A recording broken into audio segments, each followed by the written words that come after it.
오늘의 말씀은 디도서입니다. 디도서. 우리가 디도서를 함께 같이 볼 건데요. 여러분, 사도 바울이 목사들에게, 젊은 목사들에게 편지를 보내는 게 있었죠. 세 권의 책이 있었는데요.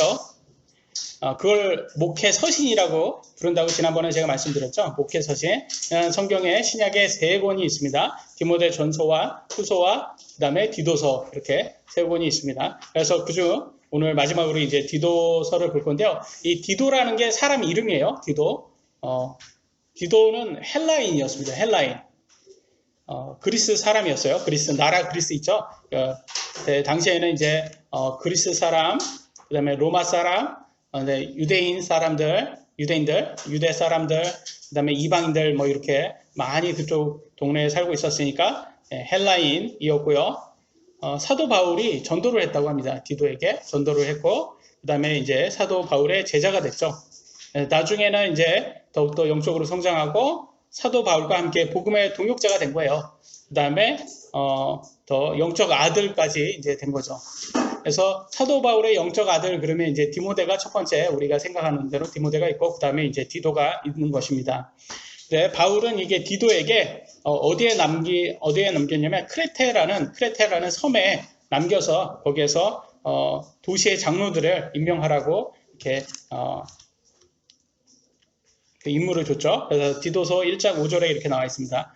내가 너를 크레테에 남겨두었나니 그건 내가 부족한 것들을 바로잡고 또 내가 너를 세운 것 같이 각 도시의 장로들을 임명하게 하려 함이니라. 이렇게 해서 크레테 섬이라는 것을 그 지역이 이제 크레테라는 것을 알려주는데요. 크레테라는 섬이 여기에서 보시면 이 터키가 있고요, 그리스가 있고 그 밑에 보니까 크레테 섬이 있잖아요.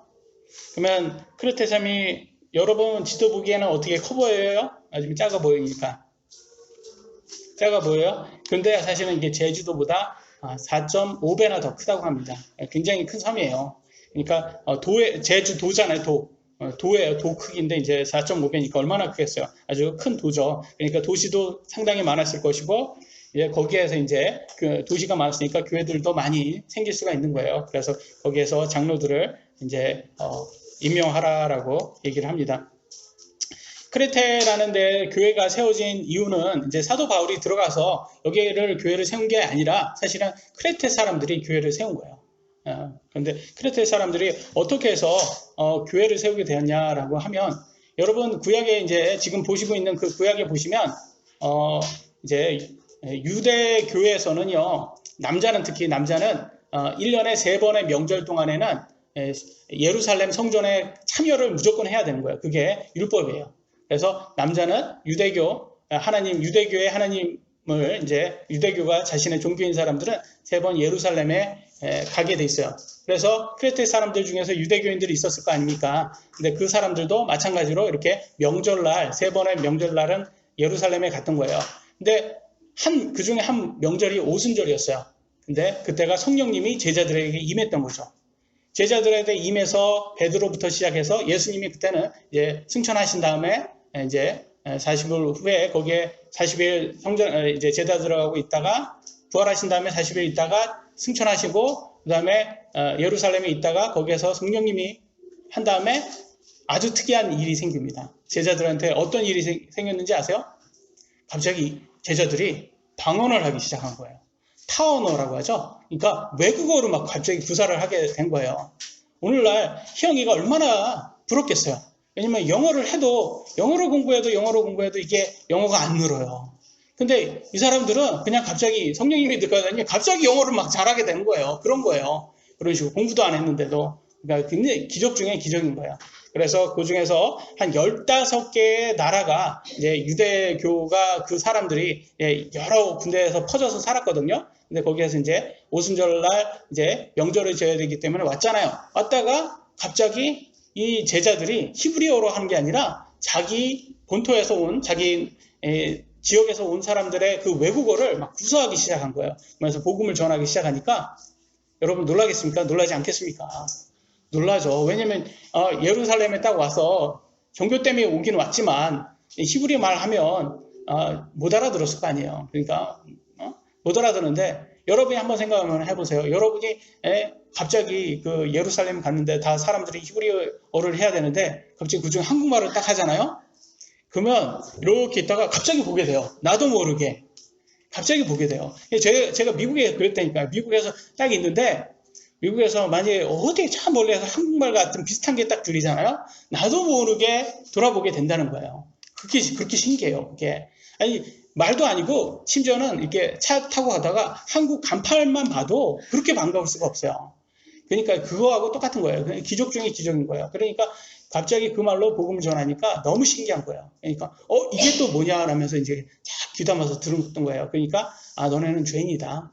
예수 그리스도를 믿지 않으면 너네는 천국 못 가고 지옥 간다. 이랬더니 내가 믿었던 게 이게 잘못된 거였구나라고 하면서 이제 유대교에서 기독교로 이제 개종을 하고 회심한 다음에 다시 고향 크레테라는 고향으로 다시 돌아가서 여기에서 지역교회를 세우고 신앙생활을 하게 됩니다.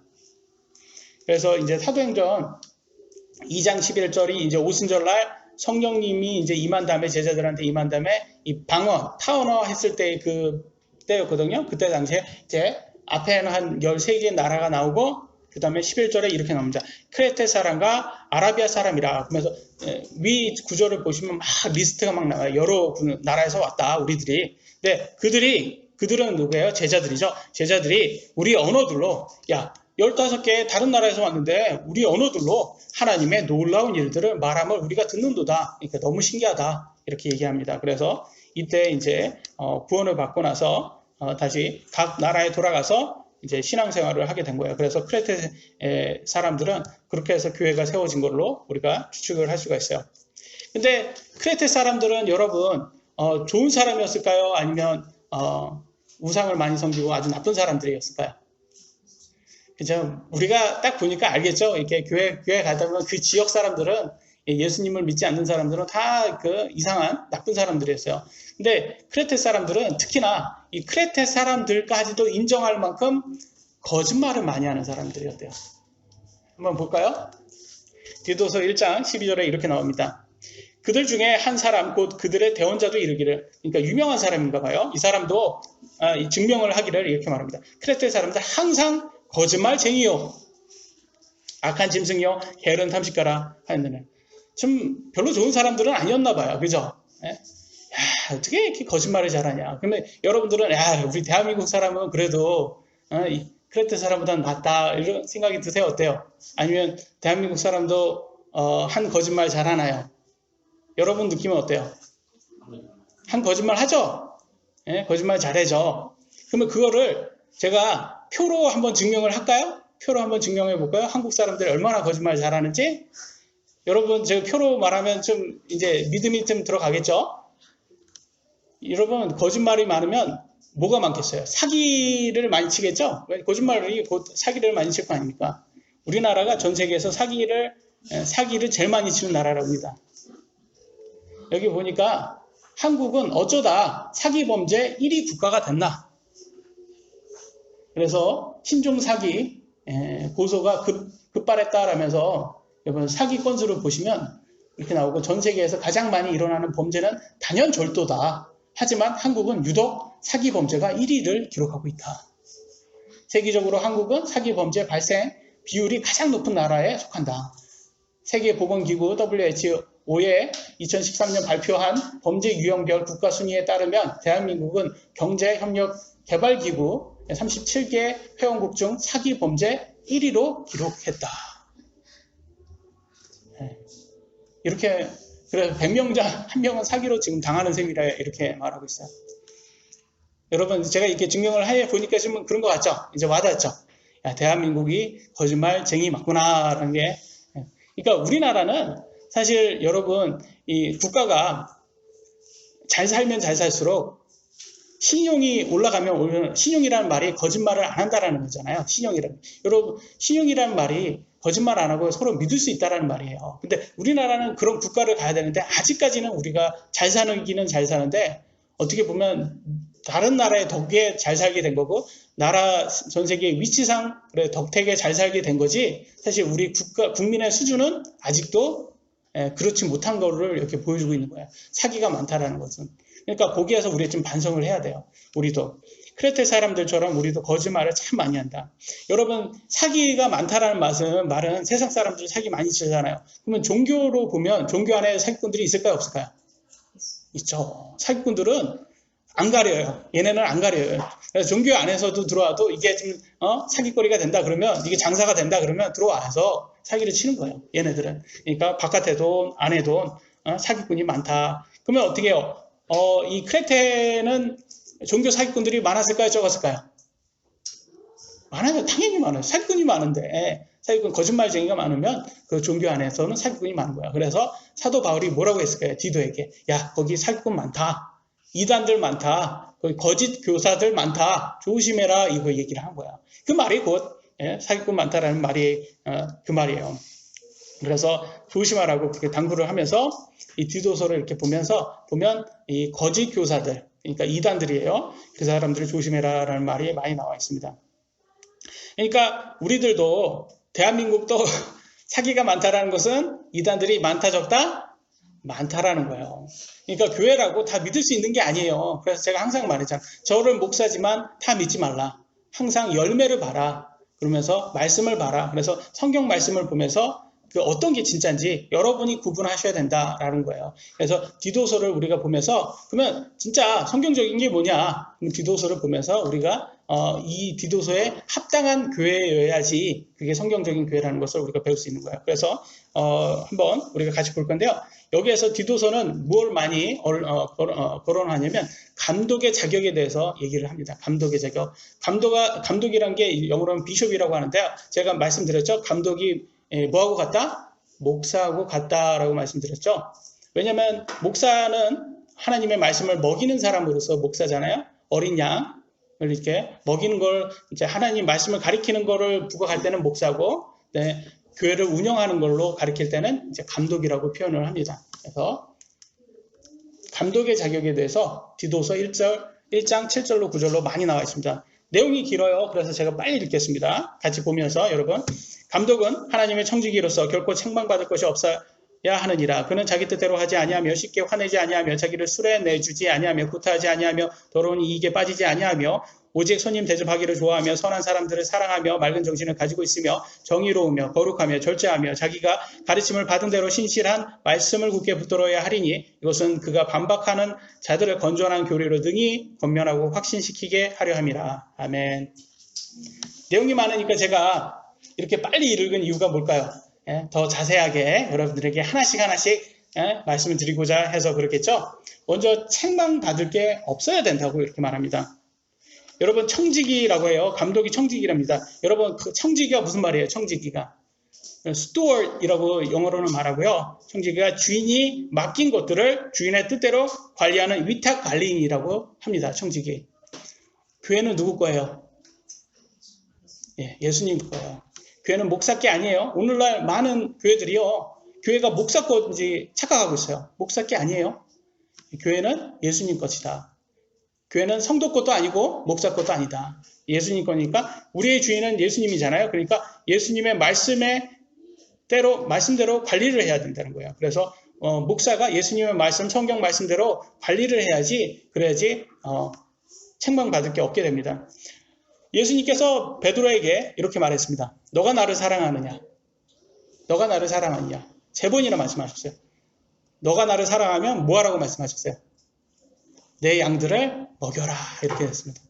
내 양들을 먹이랍니다. 그러니까 목사는 내 양들은 누구예요? 예수님을 믿는 성도들이겠죠? 성도들을 먹여야 되는 거예요. 뭘 먹여야 될까요? 그러면 주일날 교회 오면 점심을 꼭 챙겨 먹여라 이런 뜻일까요? 맛있는 거 꼭 챙겨서 맛있는 걸로 먹여라 이런 뜻일까요?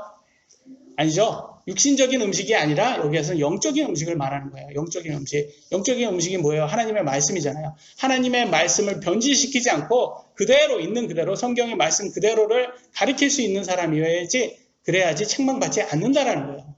만약에 목사가 자신의 뜻대로 만약에 그게 무슨 유행이 될 수 있고 트렌드가 될 수 있다도 다른 이유로 하나님의 말씀을 변질시키고 그렇게 가르치면 나중에는 책망받게 되는 거예요. 하나님께 책망받게 되고 자신도 지옥 가고 그 사람이 가르치는 성도들도 지옥에 가는 거예요. 이거 얼마나 이렇게 무서운 겁니까? 그래서 목사는 감독은 책망받지 말아야 된다. 청지기로서. 두 번째, 자기 뜻대로 하지 않고 쉽게 화내지 않는다라고 말을 하고 있어요. 여러분, 자기 뜻대로 하지 않는다는 건 아까 청지기를 통해서도 볼 수 있듯이 자기 게 아니잖아요. 자기 게 아니니까 자기 뜻대로 하면 안 되겠죠, 목사가. 그래서 저도 항상 그래요. 저도 제 뜻대로 하려고 하면 안 된다고 저는 생각을 하고, 그러면 여러분 뜻대로 해야 될까요? 아니겠죠? 그러니까 예수님 말씀대로 해야 되는 거예요. 그러니까 우리가 같이 가는 거예요, 같이. 그래서 저도 제가 하는 말이 다 맞다고 생각하지 않습니다.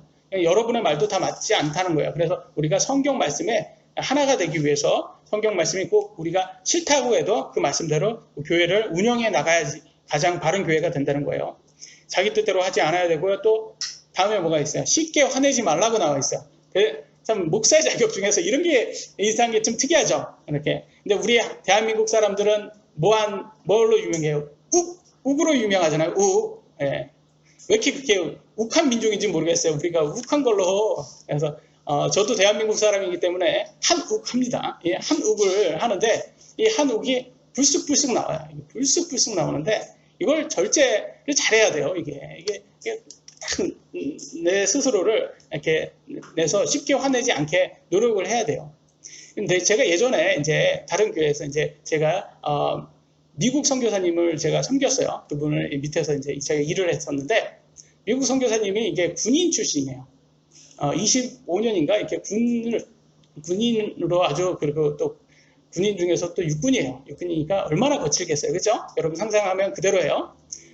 그러니까 욱한 것이 한국 사람 못지 않아요. 저는 한국 사람보다 더하면 더하지 부족하지는 않다고 생각해요. 그러니까 같이 일을 하니까 너무 쉽게 욱한 거예요. 그러니까 그냥 별 욱할 것도 아닌데 욱을 해요. 그렇게 욱이 나와요. 그러면 제가 그 하나님 말씀을 보여드리면서 목사님 쉽게 욱하시면 안 됩니다. 이렇게 제가 말씀을 드렸어요. 그러니까 목사님이 뭐라고 얘기해요? 야, 내가 앞으로는 욱하지 않을게 이렇게 했을까요? 아니면 욱하시는 분이 야, 내가 욱하는 건 괜찮은 거야. 내가 욱하는 건 의로운 거야. 이렇게 말했을까요? 예, 이렇게 말해요. 그렇게 후자로 말씀을 하셨어요. 그러니까 제가 거기 밑에서 있으면서 너무 힘든 거예요. 그래서 저기 자매님이 예은자매님이 직장생활 힘들다고 했죠. 제가 그거를 마음을 알아요. 제가 그 마음을 알아요. 제가 욱한 사람 밑에서 일을 해보니까 그 마음을 알겠더라고요. 힘들어요. 이게 정말 힘들더라고요. 그래서 너무 힘들더라고요. 그래서 결론은 뭐냐? 그 욱한 사람은 멀리하면 멀리할수록 좋다라는 걸 깨닫게 됐어요. 그래서 그 다음부터는 제가 깨달은 것은 여러분 가족들 중에서도 욱하신 분들 있잖아요. 같이 직계 가족이니까 같이 살아야 되면 그건 어쩔 수 없겠지만 그렇지 않으면 지금 약간 거리를 두세요. 거리를 두셔도 돼요. 요즘 우리 한국 사람들은 이게 시대 침감 뭐 이런 걸로 인해서 막 그걸로 해서 막 욱하시는데 자꾸 그걸로 막 힘들어 하시더라고요. 그러지 마세요. 그냥 좀 약간 거리를 두세요. 거리 두셔도 괜찮다. 왜냐면 성경적으로는 결혼하면 독립이에요. 결혼하면 독립이다. 그래서 만약에 독립하셨는데 자꾸 이렇게 욱하신 걸로 힘들게 한다면 좀 거리를 두셔도 상관없다. 목사는 욱하면 안 됩니다. 그러니까 세 번째 보니까 또 뭘 하지 말래요. 목사는 술 마시면 안 된다고 나오잖아요. 목사는 술 마시면 안 되는데 오늘날 이 두 종류의 목사가 있어요. 하나는 보수적인 저 같은 보수적인 목사가 있고 또 하나의 목사는 진보적인 목사들이 있어요. 진보적인 목사는 이게 트렌드에 맞게 유행에 맞게 오늘날 술을 마시는 목사가 많습니다. 그러니까 조심해야 돼요. 이런 목사들이 있어요. 그러면 천주교는 어떨까요? 여러분 천주교는 목사가 아닌 신부죠. 술을 마실까요? 안 마실까요? 술을 마셔도 그냥 마시지 않고 아주 많이 마시더라고요. 그래서 술고래라고 하더라고요. 근데 술만 마시는 게 아니라 담배도 피운다고 하더라고요. 그래서 담배를 하도 마셔서 꼴초라고 하더라고요. 신부들이. 그래서 저는 그렇게 말을 해요. 신부들한테 차라리 결혼을 시키지 왜 그런 거를 결혼은 금하고 왜 이런 거를 허락을 했을까? 성경적이지 못하게 이런 생각이 많이 듭니다. 왜냐하면 결혼이라는 것은 사실은 굉장히 큰 책임감을 요구해요.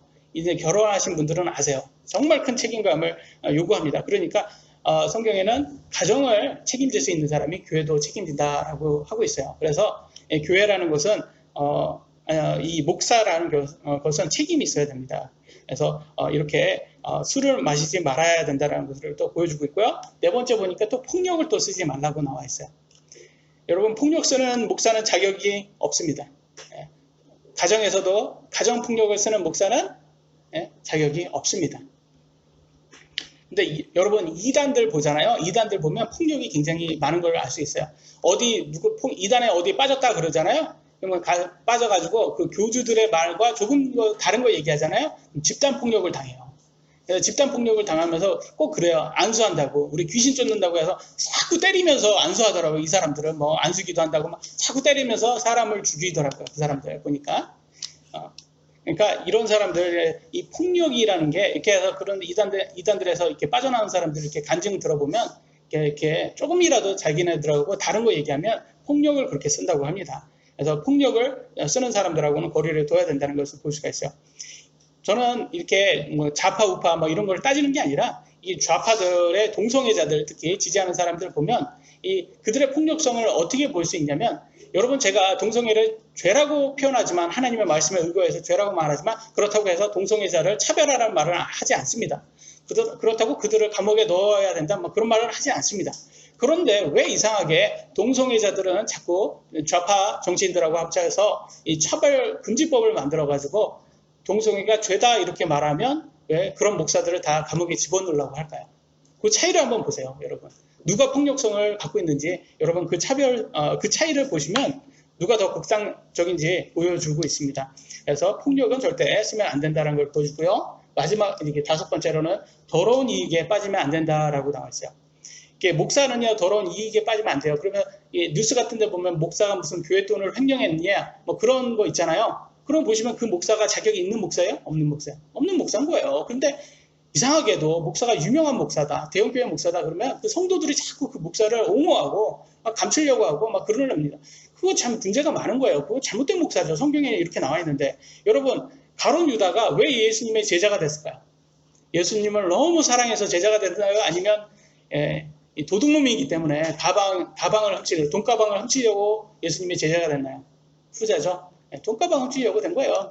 말 그대로 더러운 이익을 빠져서 된 거예요. 그러니까 오늘날 이 목사들이 내가 가룟 유다가 아닌지 확인하기 위해서는 그거를 자기가 교회 재정을 어떻게 하는지 보면 되는 거예요. 그러니까 그것도 참 목사의 자격에도 굉장히 큰 거다.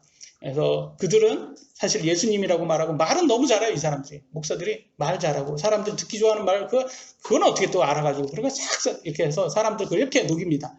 그래 녹이는 거. 그런데 성경에서는 그들의 하나님은 뭐라고 말하냐?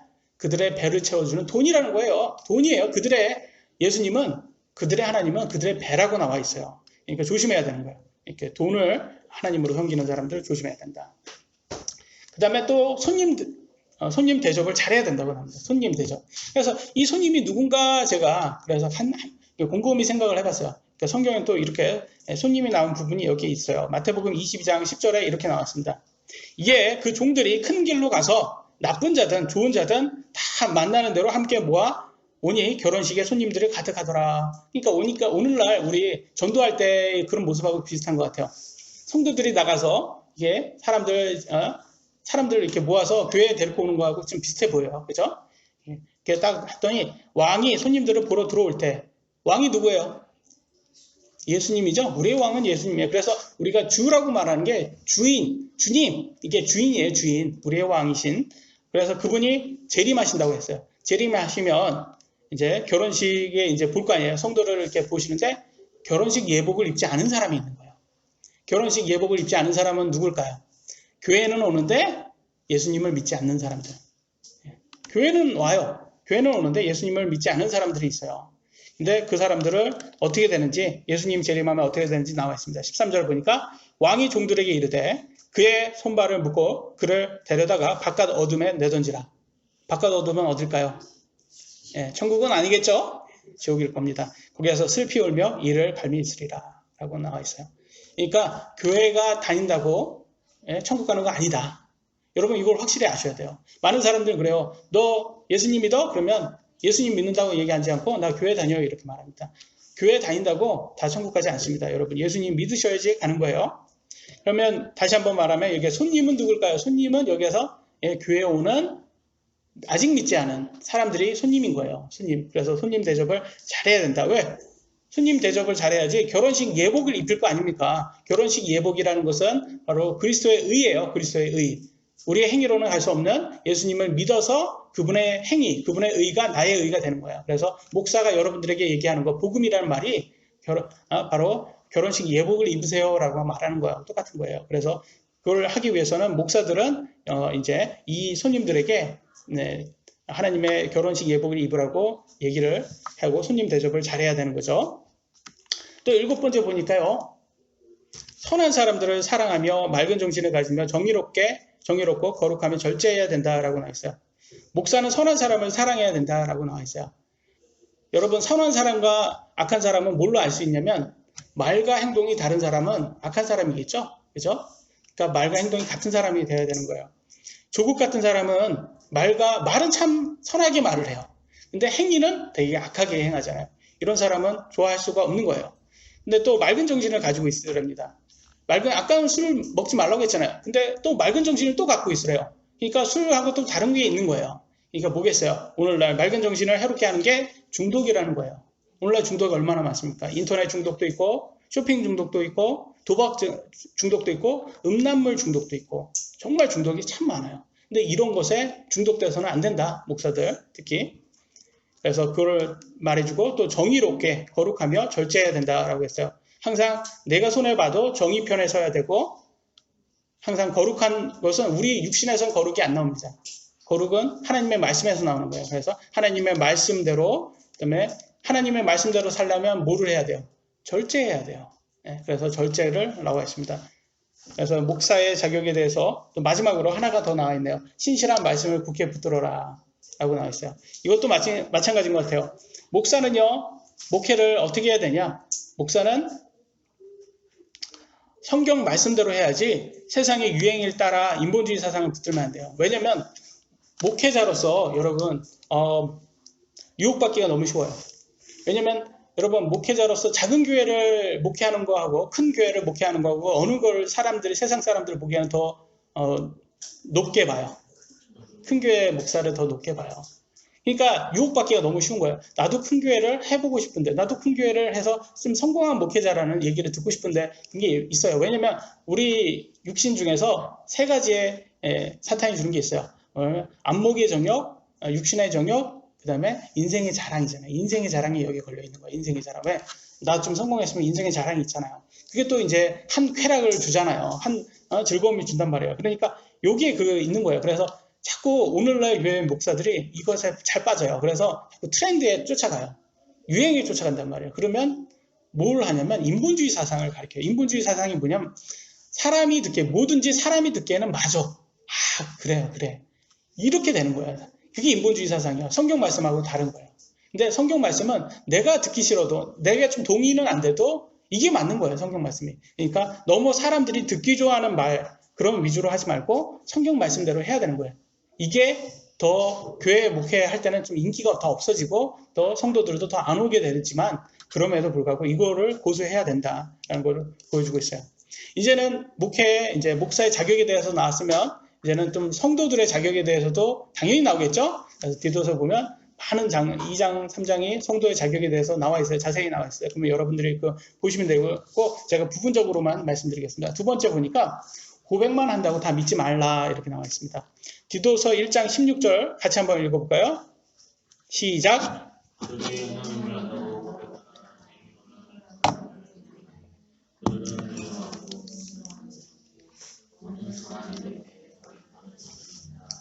아멘. 하나님을 안다고 고백은 했어요. 근데 행위로는 그분을 부인한다. 이게 가능하다라고 성경은 말해요. 그러니까 말만 고백했다고 다 믿는 사람은 아니라는 거예요. 왜? 행위까지 봐야 되는 거예요. 왜? 행위로는 부인할 수 있는 거예요. 오늘날 예수님 믿는다고 고백한 사람 많아요. 근데 행위로는 성경과 반대되는 사람하고 동의를 하는 사람들이 있어요. 저는 이걸 좌파 교회라고 말을 하는데 이상하게 이 사람들이 공산주의를 지지하고요. 또 동성애를 지지해요. 그 다음에 종교 통합하는 사람하고 지지하고, 특히 주사파, 이 좌파들하고 지지를 하고, 또 육신의 쾌락 속에서 죄 속에 살면서 구원의 확신만 있으면 다 천국 간다라고 이런 잘못된 구원파 교리를 가리키고 있습니다. 여러분 성경에서 분명히 말하고 있습니다. 행위로 그분은 부인할 수 있다라고 말하고 있어요. 그러니까 말만 예수님 믿는다고 다 구원받은 게 아니라 행위까지도 열매가 있어야 된다라고 말하는 거예요. 오늘날 많은 교회들이 정말 겉모습은 정말 교회 같이 보여요. 그러나 행위를 봐야 된다는 거예요. 예수님 믿는다고 한만 해도 행위가 잘못된 것으로 간다면 그것은 진정한 교회라고 할 수가 없는 거예요. 하나님을 사랑해야 되고 희생해야 되는데 그런 마음은 없어요. 하나님 사랑하지도 희생한 마음은 없고, 이런 사람들이요, 자신은 술 마시고 절제하지 않고, 그 다음에 교회에 와서는 자꾸 선생질을 하려고 하는 사람들이 있어요. 일어나지 않고. 근데 갈라디아서 5장 12절에는 사도 바울은 이런 사람들을 어떻게 하라고 나와 있습니다. 같이 한번 읽어볼까요? 시작. 나는 너희를 어지럽히는 자들이 아예 잘려 나가기를 원하노라. 이렇게 나와 있어요. 아주 무서운 말이에요. 왜냐면 예수님이 누구를 찾아오겠습니까? 재림하시면 교회를 찾아오는 거예요. 교회를 찾아오는데 교회에서 그 사람들을 잘려내라는 거예요. 완전히 사탄한테 줘버리는 거예요. 그러니까 교회에서 이런 사람들을 아예 잘려놔야지 교회가 건강해진다는 거예요. 여러분 발가락 하나가 썩었어요. 여러분 발가락이 썩었어요. 그러면 그 잘려내기가 절단하기 쉬울까요? 어려울까요? 어려워요. 얼마나 아까워요. 그럼 발가락 없이 사는 게. 근데 그거 가만히 놔두면 다리까지 썩습니다. 그 가만히 놔두면 여러분 몸 전체가 다 썩어서 여러분 죽게 돼요. 그러니까 아깝더라도 잘라나가야 되는 거예요. 저희같이 개척교회는 한 가정 한 가정이 한 사람 한 사람이 너무 귀하니까 진짜 어떤 사람이라도 저는 다 받아주고 싶고 다 잘라낸다는 게 이게 정말 제 발가락을 자르는 것 같이 힘들어요. 그러면서 건강한 교회를 위해서는 이렇게 이런 사람들, 성경적이지 않은 사람들하고는 좀 잘라내야 된다는 것을 보여주고 있습니다. 그래서 우리가 원치 않아도 그런 사람들이 있어요. 주위에 나쁜 사람들, 이 사기꾼, 종교 사기꾼들이 있어요. 제가 침례교회 목사인지 알면서도요, 신천지라는 데에서는요, 저희 집에, 가정집에 사람을 보냅니다. 제가 목사인지 알아요. 침례교회 목사인지. 와가지고 그 신천지 목사들 있잖아요. 그 모임이 있다고 초대장을 가지고 왔더라고요. 저한테. 거기 오라고. 얼마나 황당하겠어요. 저 같으면. 얼마나 황당하겠어요. 이 사람들이 제가 목사인지 신례교회 목사인지 뻔히 알면서 이렇게 온다는 게 완전히 참 이 사람들이 너무 도를 넘었구나라고 해서 제가 아주 강력하게 거절을 했습니다. 아주 무섭게 거절을 했어요. 더 이상 오지 않도록 완전히 거절을 했어요. 그때는 확실히 좀 도움이 되더라고요. 저의 우기 딱 나오면서 그 우기 아주 도움이 되더라고요. 아주 무섭게 제가 했어요. 그러면서 근데 이렇게 떠날 때 그분들한테 제가 뭐라고 했냐면 여기에 신천지에 관련된 어떤 종이도 남겨놓지 말라고 내 집 앞에서. 그래서 제가 그것까지 얘기를 했더니 그냥 조용히 가더라고요. 왜냐면 그거는 제가 뭐까지 얘기하면 좀 약간 인본주의 사상처럼 이렇게 인본주의에 관련돼서 얘기를 했어요. 아니 지금 도가 있지. 내가 침례교회 목사인지 알면서 여기까지 오는 거는 좀 무례하는 거 아니냐. 그쪽 신천지 목사한테 일반 성도들이 가가지고 뭐 간다고 하면 그들은 기분 좋겠냐. 제가 이렇게 얘기를 했더니 알아듣더라고요. 또 그거는 또 알아듣더라고요. 또. 그래서 가더라고요. 다음부터는 오지 않을 거라고 저는 믿습니다. 근데 이런 사람들이 왔을 때는 성경적으로는 어떻게 해야 되는지도 디도서에는 또 가르쳐 주더라고요. 같이 보겠습니다. 디도서 3장 9절로 10절에는 이렇게 말합니다. 그러나 어리석은 변론과 족보와 논쟁과 율법에 관한 다툼은 피하라. 그것은 무익하고 헛되니라. 이단인 자들은 한두 번 훈계한 뒤에 거절하라. 이때 당시에 이단은 뭐 유대교인들이었죠. 근데 지금은 이제 뭐 여러 가지 종류가 있어요. 근데 이단들하고요, 여러분 성경적으로 교리 얘기하는 거요, 그거는 무익하고 헛된 거예요. 그 시간도 여러분 아까워하세요. 그들하고는 성경적으로 뭐 내가 성경적으로 그들을 설득하고자 그럴 필요가 없는 거예요. 왜냐하면 이 사람들은 들을 귀가 없는 사람들이에요. 근데 여러분들이 기회를 주잖아요. 그 사람은 오히려 교주한테 배운 자신들의 교리를 여러분들에게 가르치려고 할 겁니다. 그러니까 그들에게는 그런 시간도 아까워하니까 차라리 한두 번 얘기하고, 이단인지 아시잖아요. 한두 번 얘기해 보니까 이 신천지 이제 나오잖아요. 처음에는 몰라요. 그러니까 제가 이 사람들이 신천지가 어떻게 저한테 접근했냐면 처음에는 그래요. 목사님, 제가 조금 더 교회에 관심이 있습니다. 목사님 교회에 가고 싶습니다. 그래서 뭐 교리가 어떻게 되는지 좀 알려주세요. 그러니까 제가 얼마나 친절하게 가르쳐 드렸겠어요. 막 이렇게 하나씩 가르쳐 드리니까 목사님 하나만 좀 더 묻고 제가 가겠습니다. 그러면서 딱 이슈를 딱 올리는 게 보니까 신천지대 오는 거예요. 그래서 제가 이 사람은 신천지였구나. 그래서 신천지에서 좀 높은 사람인가 봐요. 보니까. 그래서 제가 보니까 이 사람은 그래서 제가 이제 완전히 거절을 했죠. 그다음부터는. 그러니까 사람을 보낸 거예요. 그래서 이런 사람들이 이제 신천지인지 이단인지 알게 되면 그다음부터는 더 이상 얘기할 필요가 없는 거예요. 왜? 시간조차도 아까운 거예요. 그래서 신천지세요? 그러면 그냥 거절을 하는 거예요. 그냥. 이런 이단들은 거절을 하는 거예요. 왜? 그 사람들하고 얘기하는 그 자체도 아깝다니까요. 그러면 분명히 이 사람들은 뭐라고 하냐? 이 손님 대접 안 하는구나. 이 사람은 어떻게 이렇게 손님 대접을 안 할까? 이렇게 분명히 우리를 비판할 거야. 근데 괜찮아요. 왜냐면 이 사람들은 손님이라는 것은 그래도 나중에 예수님을 믿을 수 있는 사람이 손님인 거지. 이 사람들은 사탄의 종인데 어떻게 손님입니까? 사탄의 종은 사탄의 사역을 하는 사람인데. 그러니까 마귀에게는 틈도 주지 말라고 성경은 말하고 있어요. 마귀에게는 틈도 주지 말라. 사탄의 종에게는 틈도 줄 필요가 없습니다. 여러분 크레테라는 섬 안에 많은 곳에 이단들이 있었을까요? 없었을까요? 있었어요. 많이 있었어요. 그러니까 디도서에서는 이렇게 말하는 거야. 야, 이단들 조심해라. 걔네들하고 시간도 주지 마. 걔네들은 그냥 아까워. 걔네들하고 얘기하는 것도. 그냥 거절해버려. 이렇게 얘기하는 거예요. 그래서 저는 이 사기꾼들이 정말 많다. 근데 한국도 아까 보였죠? 거짓말 정말 많이 하고 사기꾼 많죠? 너무 많아요. 근데 여러분 사기꾼들이 왜 사기칠까요? 여러분들에게 덕이 되려고 사기쳐요?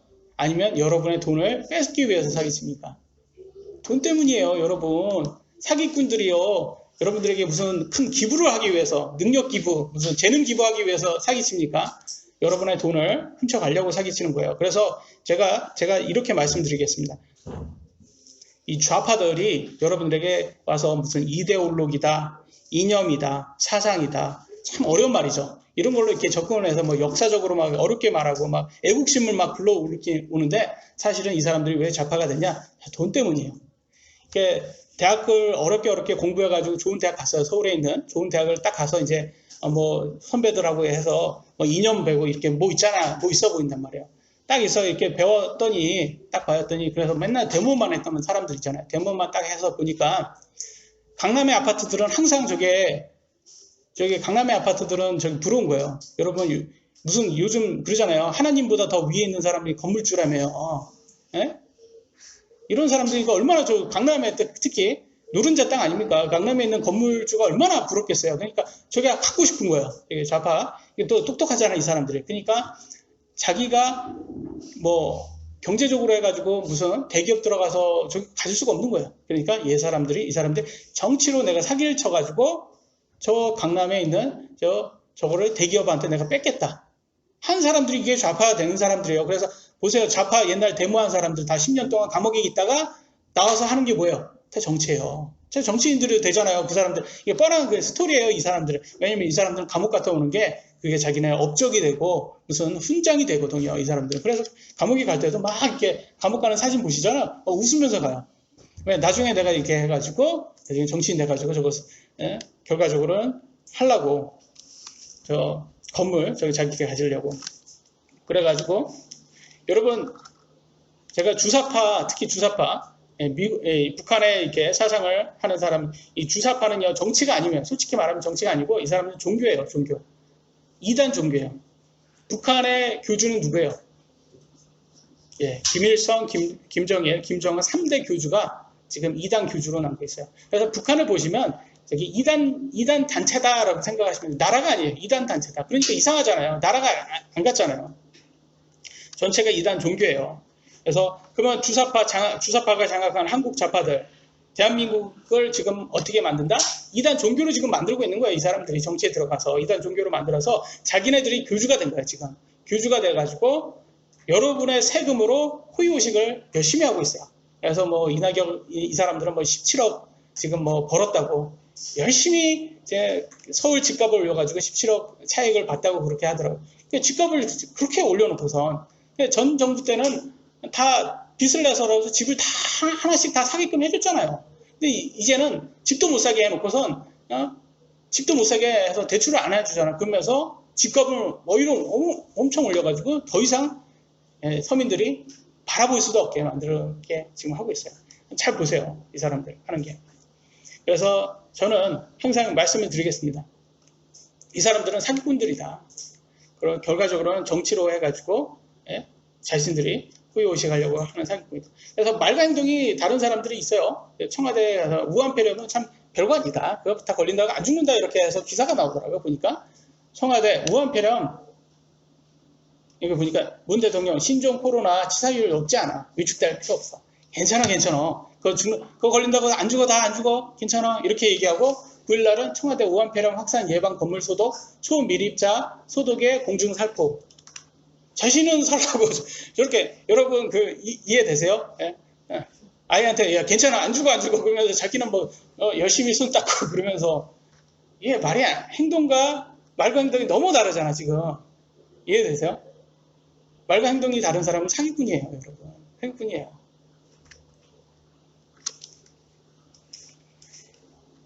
참 안타까운 사실은 정말 안타까운 사실은 오늘날 저 지난주 기사 보시면 한의사 부부가 있어요. 한의사 부부가 있는데 경제가 자영업자들 다 죽어가고 있으니까 지금 빚이 넘어지면서 가정이 다 자살을 했어요. 그러면 지금 이 사람들이 죽이는 사람은 여러분 서민 진짜 밑바닥 서민들을 죽이는 게 아니에요. 이 사람들의 목적은 중상층이에요. 중산층은 다 서민화 만드는 거예요. 다 못 살게 만드는 거예요. 그래가지고 중산층을 다 클래스로 다 못 살게 만들면 다 자신들에게 복종하는 거야. 그래서 개와 돼지로 만들려고 하는 거야 이게. 여러분 세금으로 해가지고 더 퍼주려고 하는 거야. 그래서 지금 이게 굉장히 무서운 단체예요 이 사람들이요. 세 번째로 구원받기 전과 후가 차이가 있는지 나와 있습니다. 디도서 3장 3절로 7절에 이렇게 나왔어요. 우리도 한때는 어리석고 불순종하며 속임을 당하고 여러 가지 정욕과 쾌락을 섬기며 악의와 시기 가운데 살고 증오하며 서로 미워하였으나 이게 구원받기 전에 행동이라는 거예요. 맞아요. 우리 예수님 구원받기 전에 여러분 세상 사람들한테 당신 왜 사세요? 그렇게 물어보세요 한번. 왜 사냐고 묻거든 그냥 웃지요. 그냥 웃지요. 라고 말하실. 근데 왜 사냐고 그러면 사람들 다 그래요. 내가 살려고 먹냐, 먹으려고 사냐, 뭐 이렇게 해도 결과적으로 사는 이유는 정욕과 쾌락 때문에 사는 거예요. 정욕과 쾌락. 나에게 즐거움을 주기 위해서 사는 게 그게 맞아요. 솔직하게. 그죠? 솔직하게 맞잖아요. 근데 여기에서 바뀐다는 거예요. 예수님을 믿고 하나님을 믿으면 내 자신의 기쁨이 아니라 하나님을 기쁨이 그게 먼저가 된다는 거예요. 그게 가장 큰 차이예요. 여러분, 구원받기 전과 구원받은 후의 큰 차이는 구원받기 전은 내 자신이 하나님이에요. 내 자신을 기쁨이 가장 우선순위예요. 근데 구원받은 후에서는 하나님의 기쁨이 가장 우선순위로 바뀐다. 라고 해서 7절에 보니까 이렇게 나왔어요. 그분의 은혜, 예수님의 은혜죠. 은혜로 의롭게 되어서, 그죠? 영원한 생명의 소망에, 아직 영원한 생명 여러분 받은 거 아니에요? 그 받을 거라는 소망을 받은 거예요. 따라서 상속자, 어떤 상속자? 천국의 상속자가 된 거예요. 되게 하려 하십니다. 아직 천국에 안 들어간 거예요. 천국에 상속을 하는 거예요. 지금 약속받은 거예요, 여러분들. 그래서 디도서에서는 아까 감독의 자격만 말하지 않고 이 성도들의 자격을 얘기하고 있어요. 성도들의 자격은 이제 목적이 바뀌어야 돼. 너의 삶의 목적이 바뀌어야 돼. 삶의 목표가 바뀌어야 돼. 너의 육신적으로 너를 기쁘게 하는 것에서 하나님을 기쁘게 하는 걸로 바뀌어야 된다라고 하는 거예요. 그러니까 이 세상 사람들이요. 항상 직장에서 끝나면 하는 게 뭐예요? 쓴물 마시잖아요. 쓴물. 왜냐면 내 육신을 기쁘게 하려고 하는 게 쓴물이잖아요, 여러분. 쓴물이니까 잘 못 알아듣자. 알코올이죠, 알코올. 이걸 꼭 마시잖아요. 그러면서 또 단란하게 마신단 말이에요. 단란하게 꼭 그런 데 가서. 그게 왜 그런 거예요? 그 사람들이 가서 내 육신을 기쁘게 하기 위해서 그런 거 하는 거예요.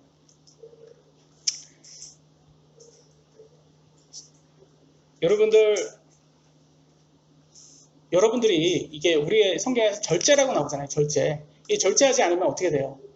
이게 이성적으로 나오지 않고 이게 동물적으로, 짐승적으로 나오면 짐승적인 행동을 하게 되는 거예요.